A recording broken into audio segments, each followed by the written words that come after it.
Dans cette séquence, nous allons faire un exemple d'application sur le théorème du retard. Donc, vous voyez le contexte, on considère un signal discret x de n qui est causal et e de n c'est la suite, échelon, unité. Donc ça c'est important de bien garder ça en tête. Et on a la relation suivante qui définit x de n égale 49 sur 51 x de n moins 1 plus 2 sur 51 e de n. Et on aimerait avoir la transformée en z du signal x. Et on nous donne l'expression. Donc faites une pause sur la vidéo, essayez de chercher tout seul et venez voir si vous avez juste. Donc ici, notre point de départ, c'est notre relation. C'est ici. Donc on va la recopier déjà et on va voir ce qu'on va pouvoir ou devoir faire. Donc si on veut avoir la transformée en z, c'est que forcément on va appliquer la transformée en z à cette équation. Ça veut dire qu'on applique la transformée en z au membre de gauche qui va être égal à la transformée en z du membre de droite. Donc si je fais la transformée en z du membre de gauche, ici, donc par définition, si je fais la transformée en z de petit xn, ça va faire grand X de z. Ça, c'est une définition. Ensuite, si j'observe le membre de droite, qu'est-ce qu'on s'aperçoit? Eh bien déjà, j'ai une somme. Donc tout de suite, je dois faire appel à un premier théorème qui dit que si je fais la transformée en z d'une somme, on se souvient, c'est la somme des transformées en z. Donc comme on a une somme de deux termes, donc on va devoir faire la transformée en z du premier, lui, plus la transformée en z du deuxième, lui.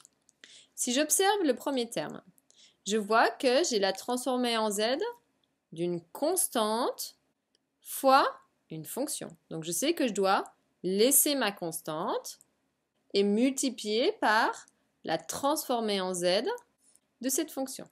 Si je fais la transformée en z de cette fonction, si je l'analyse, x de n moins 1, eh bien, je vois que c'est une fonction qui est retardée, puisque ici, il y a le fait qu'on fait moins 1. Donc, comme c'est une fonction retardée, je vais aller chercher le théorème du retard.